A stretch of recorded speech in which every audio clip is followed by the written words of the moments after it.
Welcome to this special from Windows on the World, windowsontheworld.net news show every Sunday, 9:30 p.m. UK time on the live shows page at windowsontheworld.net.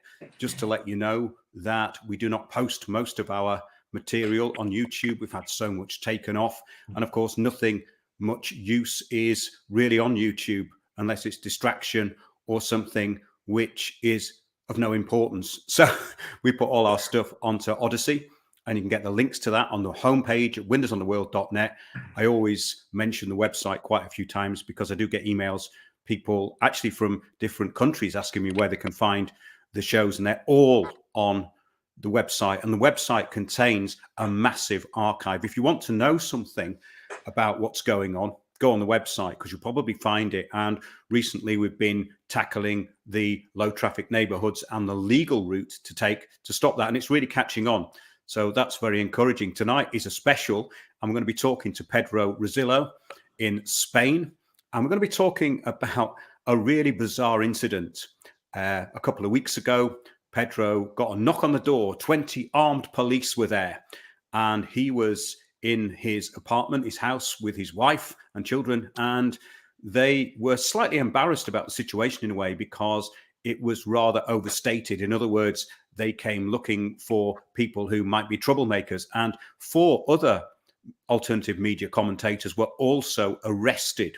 Now, this is quite interesting because it all came from the courts in Malaga. So it looks like some kind of investigation is going on. And Pedro thinks it might be because he wrote a book called El Arconte, and he's also part of a group, and we're going to be talking about that, but it's a very benign group. But this is what's interesting, I think, is that people getting targeted and the gap between the actual intelligence and the reality of the situation. So in other words, this heavy-handed approach was kind of uncomfortable even for the police, because the police were a bit embarrassed that obviously Pedro is a law-abiding citizen and he's there with his wife, and basically he's a Christian, and he's not the sort of person I think they were expecting. And also what was interesting is that the police were aware of Pedro's work, and some of them watched his show. So here we have the disconnect between this kind of agenda that's being brought in to silence any kind of perceived dissent or truth, facts really, and the state apparatus and the implementation of that. So we're going to get into that tonight. And I'm going to bring Gonzalo Carrera in, who's going to be translating, and Pedro Rosillo. So we're going to go and bring them in now to the show. So great. Hello. Yes, it worked. We're all here. I'm just checking the live stream and everything is working fine. I've just given a brief introduction, Pedro. So we're going to talk, first of all, a little bit about what Pedro does. So for the people who don't know about his work, we've had Pedro on the show once, I think. We did quite a long interview, and Pedro is an alternative commentator in Spain. He's an author, and his book El Arconte has sold very well, and he does regular live streams. So Gonzalo, could we just get a quick summing up of what Pedro actually does?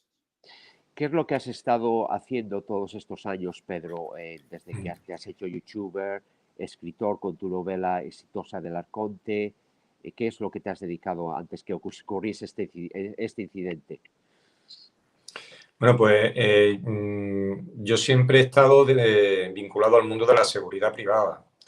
Entonces, anteriormente fui escolta en Vascongadas, escoltaba a personas amenazadas por la banda terrorista ETA en la zona de Álava.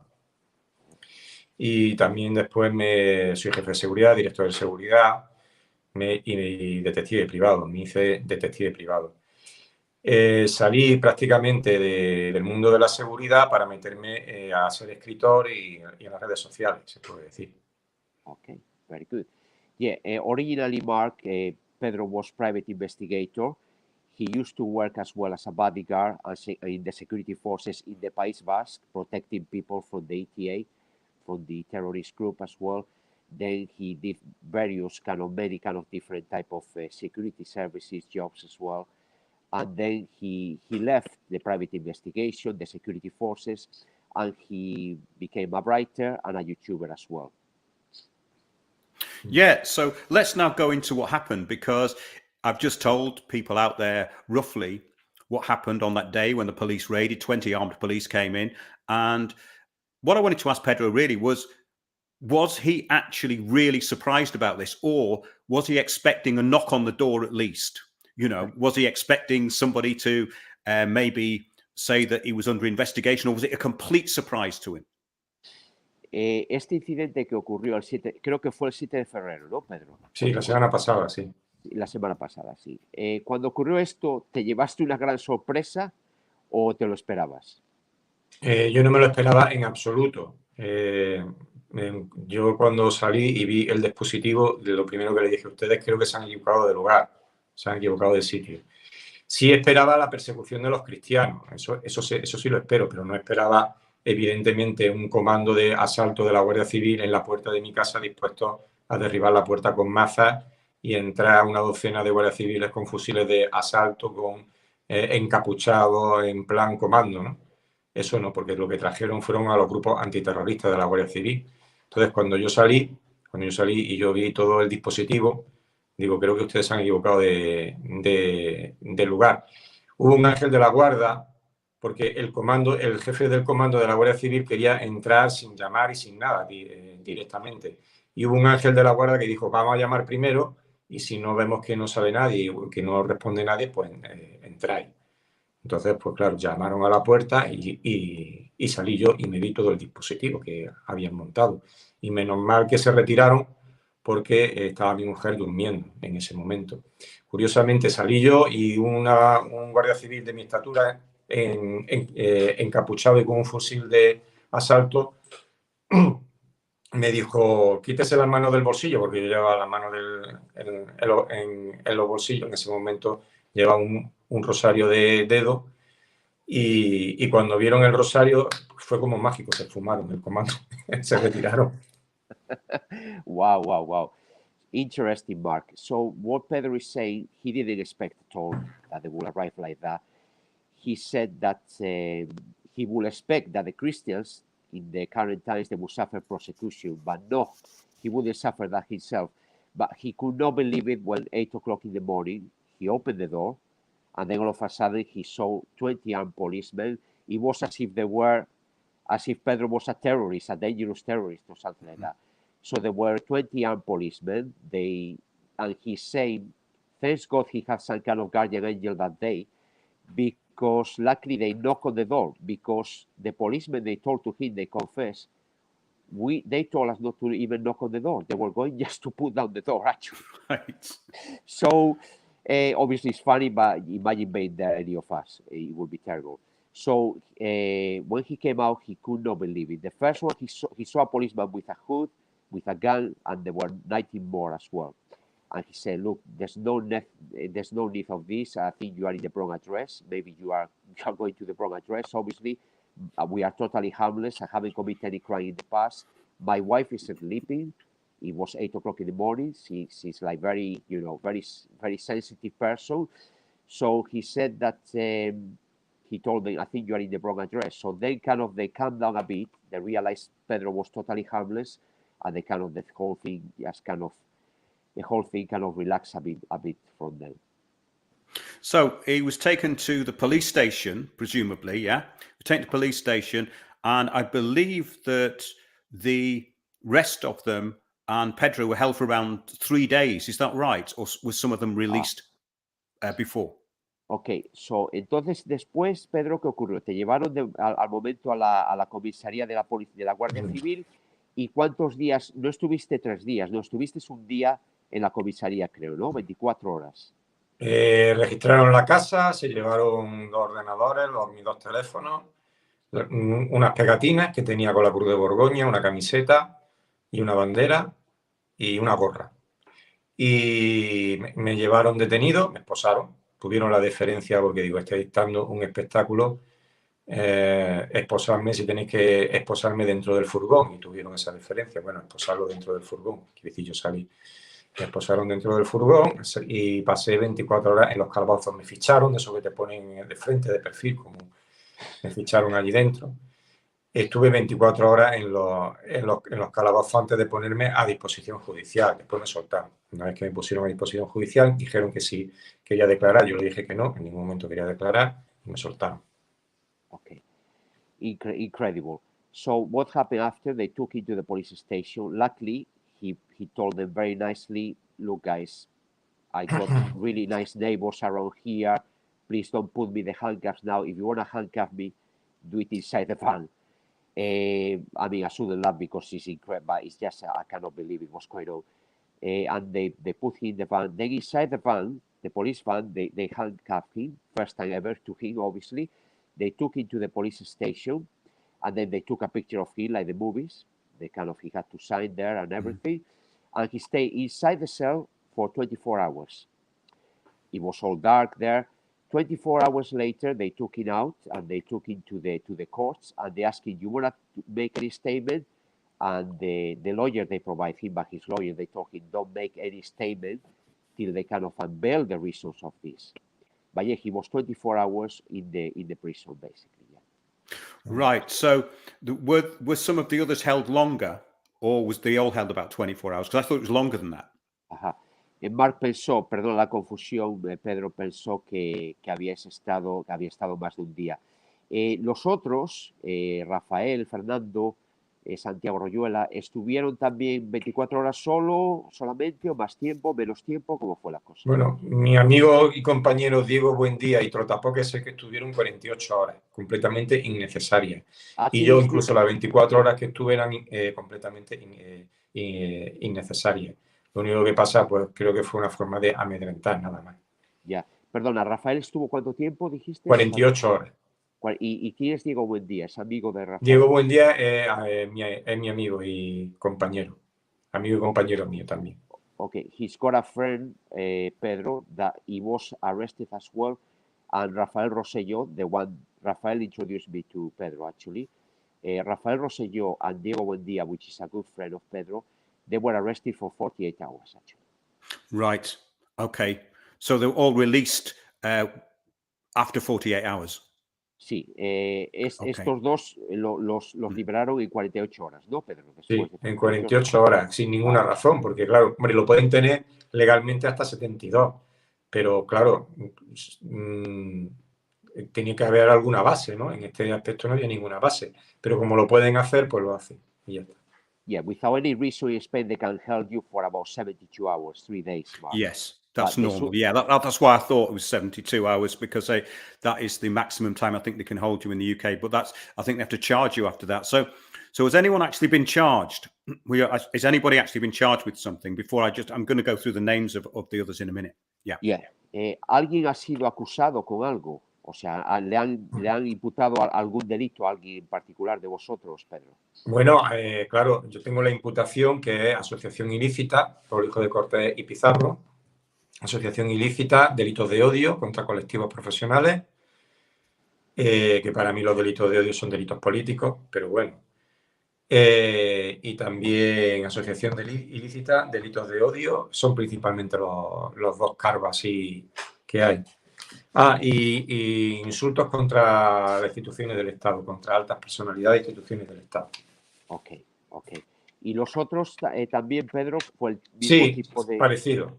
Más que nada delitos de odio contra colectivos profesionales. Okay, the global thing here, Mark, the 5 of them, or whatever they... ¿Cuántos fueron en total, Pedro? ¿5 o 6 personas? En concreto, por este caso, fueron Vizcaíno, Rosselló, 4 personas. En esta causa hay 4 personas. Ajá. 4 personas. Que eran 5, okay.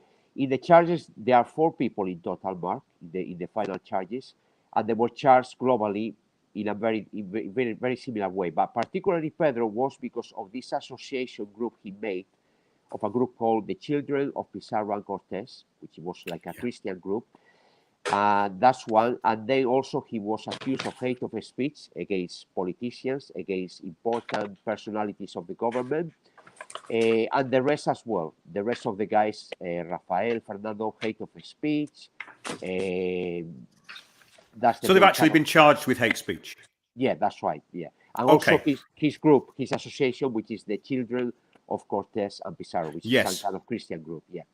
Yes, I'm going to get onto that. So we had Rafael Rosillo, also known as Trotter Poker, and he's a ex-Navy captain and lawyer. He was one of the people who was arrested. We have Santiago Royela, and there's an ex-judge as well, Judge Presencia, who was also arrested, and Fernando Vizcaíno.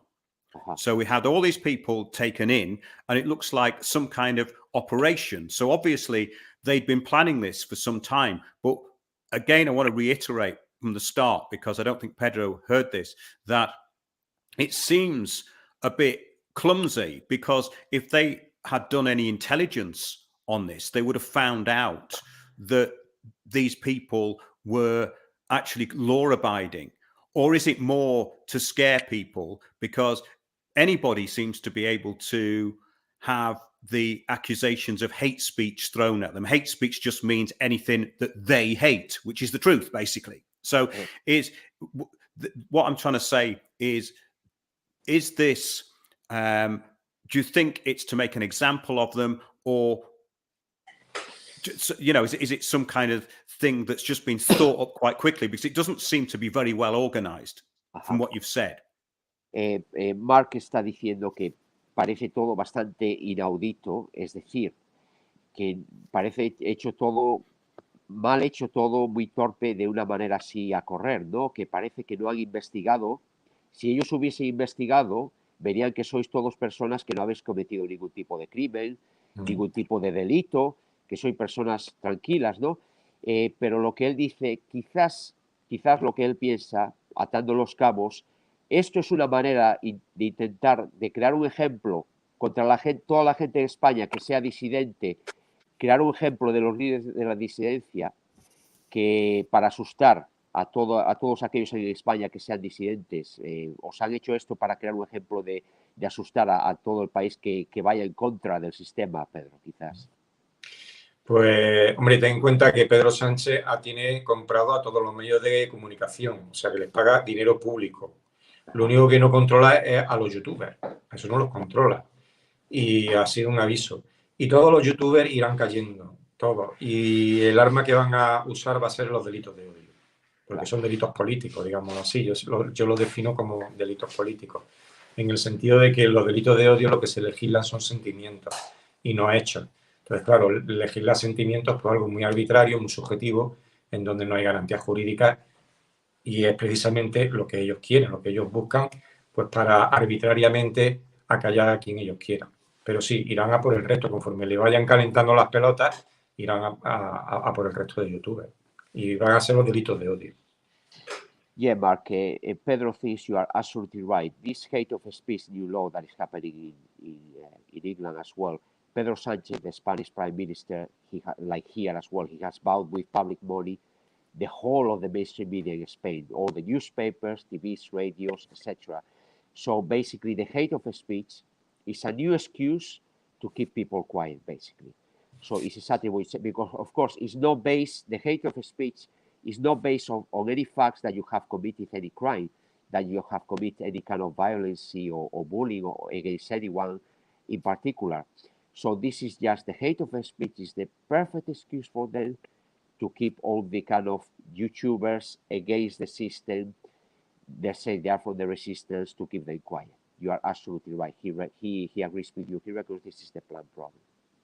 Yeah, I think it's like happening about the same time as they're talking about the online harms bill in the UK. That's right. So basically, what we do see in all of the mainstream newspapers, especially intelligence-led publications like The Guardian, The Independent in the UK, we see this absolute polarization of everything outside the accepted narrative of tyranny as hate.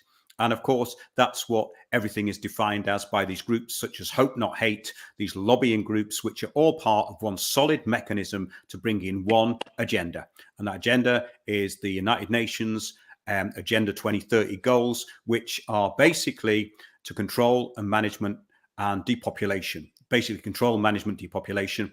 And of course, we've covered all of this in our shows. In fact, if you go back into the archive, you'll find great reference material, which you won't find in a lot of other places, because we've covered this in the wider context and also the historical context. So that's a really important point, that this new definition of hate speech is going to be basically any facts which are outside of the new system. So that's what I think we're looking at here. And of course, it's going to take ages for this to get to court.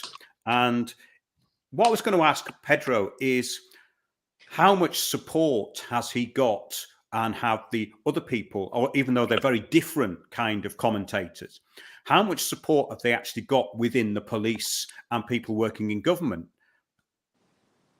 Do you mean just the government or in general? Or the No, I'm talking about the police. I'm talking about Okay. public servants. I'm Okay. talking about people generally in public life. Ok, pregunta interesante de Mark. Tanto tú como Rafael, como Fernando, que defendéis lógicamente, estáis parte de la resistencia y son la disidencia, todos diferentes de alguna manera, pero lo que pregunta Mark, ¿habéis recibido, cualquiera de vosotros, algún apoyo de la policía, de alguien del gobierno, algún funcionario? ¿Hay alguna de estas personas que os esté apoyando, que esté de acuerdo con vosotros o no realmente? Bueno, los policías, los guardias civiles que vinieron aquí en mi casa, pues no se les veía acontecidos con, en fin, con cara de circunstancias y deseando de terminar el trabajo y marcharse, ¿no? No estaban muy a gusto aquí. Y después, pero estaban cumpliendo órdenes y ya está. Y después en comisaría, en los calabozos, pues sí, había guardias civiles que me decían, manda narices, que te han metido aquí por opinar, nada más, sí, pero digamos que ellos no pueden hacer nada. No pueden hacer nada. Es curioso, ¿no? Porque yo me he quejado, yo he escrito libros, ¿no? Como, bueno, ¿no? Son cosas que no se pueden decir por YouTube, ¿no? Pero en otro programa, pues le decía a un compañero, es curioso porque han ido contra quien le ha intentado salvar la vida, ¿no? Por mi actividad literaria, por mi actividad, he escrito libros, ¿no? De investigación, ya lo sabe, durante la crisis sanitaria. Y es curioso, pero es así. Y han ido contra quien le ha intentado salvar la vida y hacerle el caldo gordo a sus propios verdugos, ¿no? Pero bueno, así es la vida. ¿Eso te lo ha dicho algún policía, Pedro? Que es increíble que hayan ido contra alguien que ha intentado salvar la vida de la gente. No, eso lo he dicho yo, ¿no? Pero sí, ha habido algún apoyo de los policías, sí, pero son mandados. Ellos al fin y al cabo lo que quieren es llegar a fin de mes. Pedro is saying the police, they were lovely in the end. The police, they realized it was embarrassing what they were doing. They look really kind of embarrassed. They saying, what the heck we are doing here with this poor guy that is complete harmless, is complete innocent. This is just an injustice. He felt it was like that, but as they always say, order their orders, right? Like they say the soldiers. So they took him to the police station, and even there on the police station, when he was on the cell, some of the policemen, they were telling him, it's unbelievable that they made you go through this for just having some kind of opinion. And what he's saying, what he's thinking, he cannot mention some things on YouTube because you know what could happen. He's saying he actually has been trying to save people's lives with some of his books, some of his many videos. I think you know what I'm talking about. And because trying to save people's life, they made all that mess to him, took away his passport, sent him to a dark cell for 24 hours. His wife going through all the stress, taking away the laptops, the mobile phones. I mean, it's just unbelievable, incredible. Yeah, I mean, the thing is that's, I suppose the positive point about this is the disconnect, because obviously the public officials can see that what they're doing does not actually add up with what they've been told. And I think that's really the important point to be made here. I wanted to bring up the Children of Pizarro and Cortez, which is this small group, and it's a Christian group. And they use the cross of Burgundy, which has now been associated with, you'll never guess, with the far right. Well, anything that's actually correct is now far right, isn't it? So we have to realize that these people work in reversal. So they basically reverse reality. And so what we've seen is an inversion of everything. So in other words, truth is hate. And some people call it Orwellian, but I think we can get beyond that now, because we are into this new era of complete reorientation of reality. So in other words, we're in a post-truth era. There's no real reality. The reality that is being manufactured is to basically destabilize the population and degenerate them. Obviously, then you can have full infiltration. That's what it's all about. It's quite a simple plan, really. That's why I like to talk about it in simple terms, because if you know what's behind it and the people who are pushing this, well, you should know who's pushing it and who's behind it. And if you don't, well, again, we talk about it on the shows every Sunday, 9:30 p.m. UK time, winnersoftheworld.net, and have a look in the archive. But all the information is out there anyway. But I would just like to get onto this group, Gonzalo, so we could just have a brief description of what this group's about, when it started, what its aims are. And this does seem to be one of the excuses they've used for this heavy-handed treatment. Claro. Sí, lo que dice Mark, Pedro, es, si nos puede explicar un poquito todo lo que hay detrás del grupo que creaste, los hijos de Cortés y Pizarro. Quizás estas acusaciones, todo este estrés que os han causado viene por eso, una de las razones principales, aparte del odio de hate of speech, de lo de delito al odio y todo eso. Y también que nos expliques un poquito, pues que el símbolo del grupo era la Cruz de Borgoña, ¿no? Y parece ser que está asociado con grupos de extrema derecha, que es todo lo que sea a favor de la libertad, anticonfinamiento, es considerado de extrema derecha, ¿no? Es ridículo. Entonces, si nos puedes hablar un poquito del grupo de Cortés y Pizarro, cómo lo creaste, qué había detrás de ello, la Cruz de Borgoña, etcétera, por favor. Sí. Bueno, el grupo del hijo de Cortés y Pizarro está inspirado en la novela de El Arconte, por eso también la novela es prueba de cargo, la han puesto como prueba de cargo. Y en principio les pareció bien, un grupo de personas les dijeron, ¿por qué no creamos estos grupos? Les pareció pues, que sería bonito y se crearon, ¿no? En principio. Con la idea, pues, en el futuro de convertirnos en una asociación. Lo que pasa es que, bueno, para las personas que éramos, pues nos dijimos pues, que no hacía falta, ¿no? Porque éramos pocos realmente y que no hacía mucha falta. Y en principio, pues estaban creados simplemente, nacieron junto con la crisis sanitaria y fueron creados para la oración y el socorro mutuo, ¿no? Para que la gente fuera a orar los domingos, se conociera y se socorriera mutuamente, ¿no? Una vez que se conozca a la gente, pues se socorren, ¿no? Mutuamente. Cualquier problema, que se ayudase el uno al otro. Que se ayudase mutuamente, porque evidentemente estábamos ante una situación muy difícil, en donde el gobierno había quitado todas las libertades ilegalmente, etcétera, etcétera, etcétera. Y por ahí viene el tema, por ahí viene el tema. Entonces, pues se ha tratado como un grupo subversivo. Ellos estuvieron pendientes desde el primer día, ellos me lo dijeron. Estuvimos pendientes en Granada, porque se fundaron en la ciudad de Granada y estaban ya allí, y yo lo sabía, ¿no? Que estaban allí. Desde el primer día estaban pendientes de los grupos de los hijos de Cortés y Pizarro y tenían miedo, pues, de eso, de que fuera un grupo que de alguna manera se hiciera con el poder en España, por lo cual ya me dirás que algo alucinante, ¿no? Y lo de la Cruz de Borgoña, pues es parte de la novela también. La Cruz de Borgoña no está actualmente, no creo que esté asociada a grupos de extrema derecha. No lo sé, pero yo creo que no. Está más asociada incluso el águila de San Juan, que es un símbolo, que la Cruz de Borgoña. La Cruz de Borgoña fue la antigua bandera nacional española hasta la llegada de los Borbones, que se cambió, pero ha sido más tiempo bandera nacional española que la actual, que la tricolor. O sea, y te llevaron, te retiraron también, ¿qué te retiraron? Creo que era una camiseta.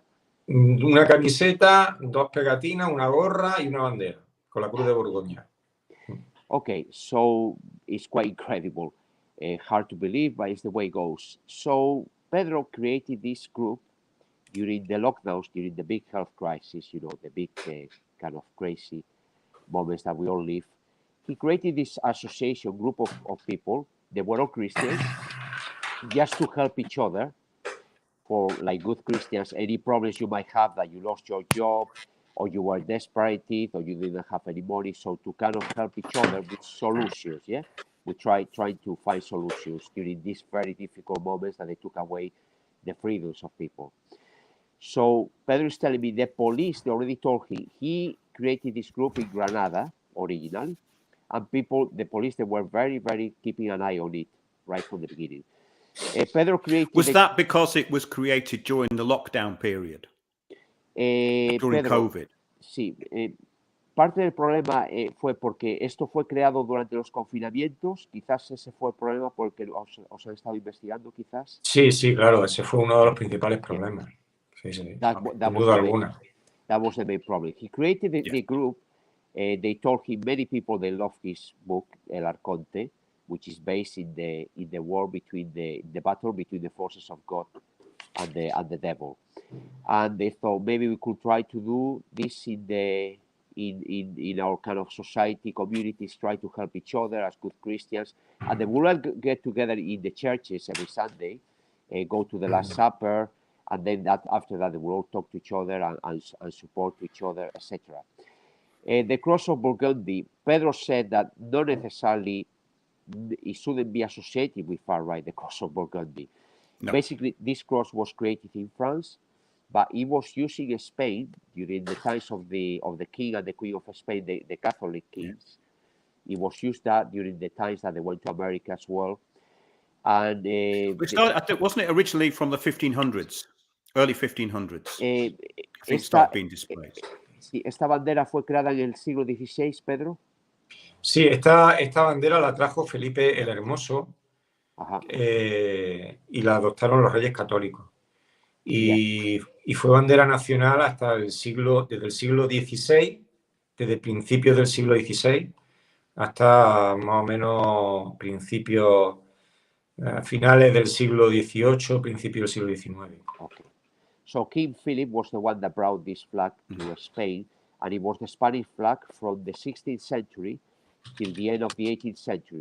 Then they changed it into the current Spanish flag, which is red, yellow, and red, basically. But also as well, when the police went to his place, they were really paying attention to his many crosses of Burgundy at his place, Pedro, and they took away a T-shirt with the cross of Burgundy. They took away 2 stickers and a cap as well. So basically, it looks like in Pedro's case, it's because he's formed a group and they seem to be more harsher in some ways on Pedro, because the others, I believe, have still got their passports. Is that right? Or have they taken the passports off the others? Sí, Pedro, Mark dice, el motivo por el cual quizás montaron este lío, este pollo, de que 20 policías fueran a tu casa, fue principalmente por lo del el grupo de Cortés y Pizarro. ¿Les ha ocurrido lo mismo a las otras personas, a Rafael, a Fernando? ¿Les han también sacado los pasaportes o solamente a ti? A mí me han retirado el pasaporte. A Rafael no lo sé, no se lo he preguntado. Y, hombre, sí, principalmente han sido los grupos de los hijos de Cortés y Pizarro lo que más le inquieta. Después los delitos de odio, con los insultos a altas instituciones del Estado y tal, yo pienso que son cosas secundarias para ellos, ¿no? Lo principal es el miedo a los hijos de Cortés y Pizarro. Yo cuando vi todo el dispositivo que habían montado en la puerta de mi casa, lo primero que sentí fue el miedo, o la sensación que tuve es cuánto miedo le tiene el gobierno a la gente. O sea, palpé el miedo del gobierno. O sea, más que nada el miedo que tiene. El miedo que tiene porque saben que le han hecho mucho daño a la gente. Lo que es curioso que me comentaste era como una película de Drácula, ¿no? Que tenías el rosario en tu bolsillo y la policía, cuando te dijeron saca las manos del bolsillo, ¿qué tienes en el bolsillo? Y mostraste el rosario y se asustaron, ¿no? O algo así. Sí. Se retiró, el dispositivo del comando se retiró, los otros se quedaron una docena de guardias civiles ya de paisano, ¿no? Con los chalecos de la Guardia Civil, ¿no? Pero el dispositivo del comando una docena o más de guardias civiles preparados para asaltar en plan guerrilla mi domicilio, eso se retiraron, se marcharon. Dijeron, no hace falta, podéis ir. Sí, sí. No, it's crazy. He's saying that it looks like the main kind of catalyst of the whole operation, Mark, is Pedro, that group he created, the children of Pizarro and Cortez. The other ones, he doesn't know. I don't know either if they took away the passports, but they have kind of concentrated with him, especially. The other ones, they have been accused of hate of speech as well. When they arrived, he thought to himself straight away, well, it looks like the government are actually very scared of the people of the country, of their own nation. And this is quite interesting anecdote that I just remember myself. He was carrying the rosary because he's a very strong Christian, Pedro. He's a very devout Christian. He had the rosary on his pocket, so he was praying. And the police, they noticed he had his hand on his pocket with the rosary. And the police asking, what do you have on the pocket? Show me. And he showed the rosary, and straight away, all of them, it's like they went backwards. It's like they were kind of surprised, but it was like a Dracula movie. So the main constable, the main captain told them, look, please leave this place. I'm just going to stay with him, and they are taking out. We don't need all this. We don't need all these machine guns and all that. By kind of helping out that to show the rosary, the cross, definitely. So 19 of them left, yeah. 19 se fueron de repente, ¿no, Pedro? Sí. Sí. Pero lo que la Cruz de Borgoña, lo que recuerda más es a la hispanidad. Porque, claro, muchas ciudades de Hispanoamérica pues usan la Cruz de Borgoña porque la ha quedado como tradición. Incluso muchos regimientos que me cuentan a mí, pues de militares de países hispanoamericanos, pues tienen como emblema la Cruz de Borgoña. Entonces, se ha quedado, es como más que nada símbolo de extrema derecha. Yo diría que no. Yo diría que es un símbolo de la hispanidad. O sea, del hermanamiento con el resto de países porque esa fue la bandera que nos unió a todos, digámoslo así, más que la rojigualda. Fue la bandera que éramos todos ciudadanos de un mismo imperio, porque quiere decir, allí recuerdan pues que tenían los mismos derechos, que los de allí tenían los mismos derechos que los de la península. Éramos todos ciudadanos del mismo imperio, digamos. Y eso es lo que nos une. Ha quedado más como la bandera de la hispanidad. Eso es lo que representa. Y lo que dijo el bisnieto de Jerónimo, ¿no? Que es un mito lo de que los españoles mataron a todos los indios en el continente americano también. No, Jerónimo estaba bautizado y hablaba castellano. Ajá. O sea, fíjate. Sí. Y lo hemos tenido aquí en España hace poco y casi lo tuve yo la oportunidad de entrevistar, que estoy detrás de él para entrevistarlo. Sí. Muy bien. Pero Jerónimo, el indio Jerónimo, hablaba castellano y era cristiano y estaba bautizado. Wow. Interesting. So he's saying, Pedro, I realized that, Mark, the cross of Burgundy is more kind of associated. It was created for the Hispanity, for the brotherhood between Spain and all the Latin American countries. Mm-hmm. When all the countries that were colonized by Spain, Mexico, Nicaragua, Peru, Argentina, they have all the same rights like the Spanish, Cuba, etc. He's saying many kind of military groups in South America or Latin America, Nicaragua, Argentina, Uruguay, Peru, Colombia, they still have the cross of Burgundy. An interesting kind of thing as well, Geronimo, one of the Apache chiefs, was baptized as Christian, and he was able to speak Spanish. That's another thing we talked, me and Pedro, before. The grandson of Geronimo, which is Indian, he was born in Texas, but they moved to Mexico. He said it's another kind of exaggeration. Well, it's a fallacy that all the Spaniards, they kill all the Indians and the genocide all the Indians in Latin American countries. Yeah. So it's associated with the brotherhood between all the Spanish and the Latins and the Latin Americans. Yeah. Well, they wouldn't want that because it's not globalist. And it's not about infiltration and destruction of the indigenous population. So that's never going to be popular. That's really interesting. I hope people have got something out of this. Obviously, people who don't speak Spanish have to have a bit of patience. But this channel is for people who want something that you won't find in other places, and also very useful information. I hope it's been very useful to people out there. This is happening in the UK, of course. We've got the online harms bill, and the clampdown is ongoing, and the gaslighting by the media is ongoing. And those who are implementing this agenda are growing in numbers because there are people being recruited into it every single day of the week. And everyone that comes out of universities, colleges, and even schools has been mentored into the Sustainable Development Goals of basically depopulating the planet in the name of saving it. So that's really what this is about. It's about the destruction of anything which could be classed as sovereign and anything that has any history. So that's the interesting thing I think we've learned from this tonight, is that really what's going on is that, and this has always been the way, and it's always been my experience, that if you are merely talking about stuff on the internet, there's no problem at all. However, if you start to get people together and people start forming into a group, then they take a lot of interest. So that's something people need to learn from. Getting into organized groups is not a good idea, and getting into groups that are visible with a name can also be problematic.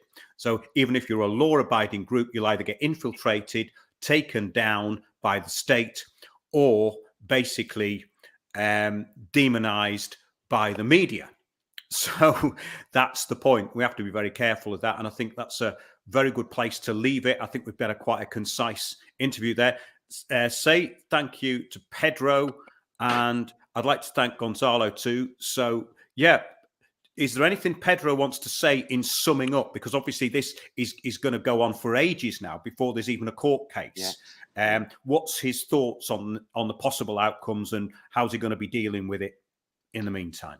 Mark te está diciendo que ha sido un gran placer, Pedro, y está diciendo ahora que qué es lo que te gustaría añadir para el final del programa, y también lo más importante, ¿qué esperanzas tienes? ¿Qué crees, qué sientes que va a pasar al final de todo? ¿Qué crees que puede ocurrir? ¿Cómo te sientes con respecto a eso? Quiere decir, a mí me lo preguntaron que si me preocupaba mi situación y yo le dije que no, porque la mitad de, desgraciadamente, la mitad de las personas que vinieron a detenerme dentro de 5 años probablemente ya no estén en este mundo. Entonces, entre los que no van a nacer, porque hay una caída de la natalidad espantosa en España, y los que están muriendo, que hay un exceso de mortalidad espantoso también, pues España se va a quedar a la mitad de habitantes. Entonces, mis problemas judiciales van a ser lo menos graves, ¿no?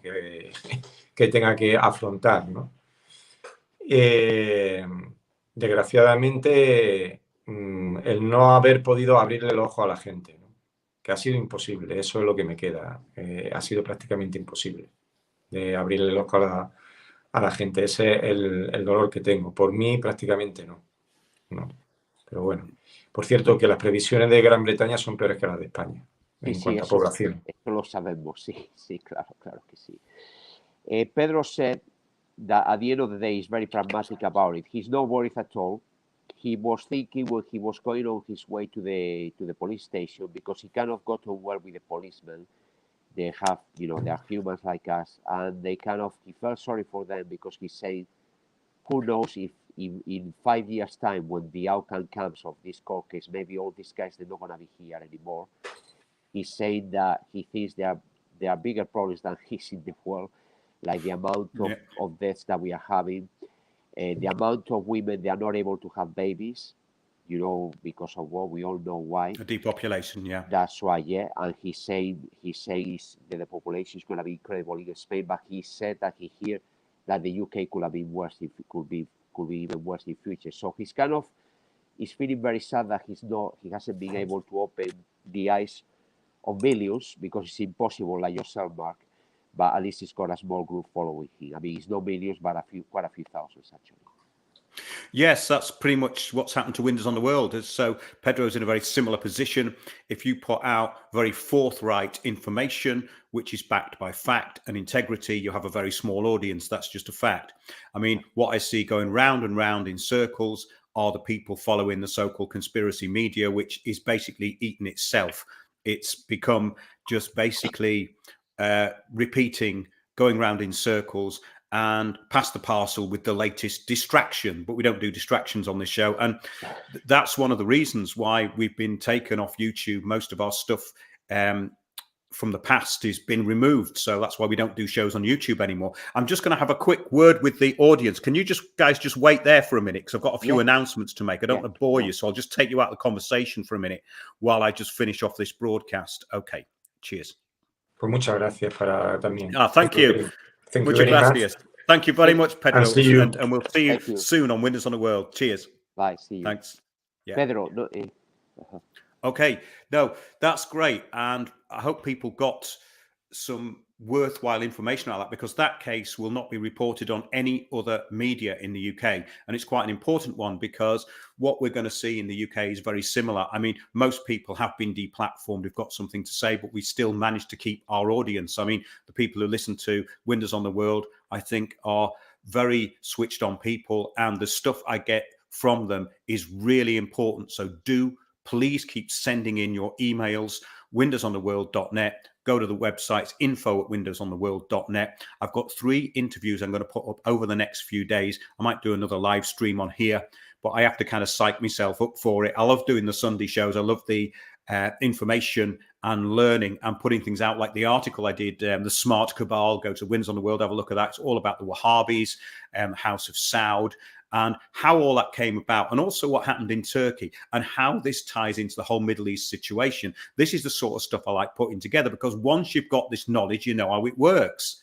Otherwise, you're just scrambling around, going from one thing to the other. And that's what I see: very fractured information and very useless information. And that is what I find incredibly dull now. So hope that was interesting.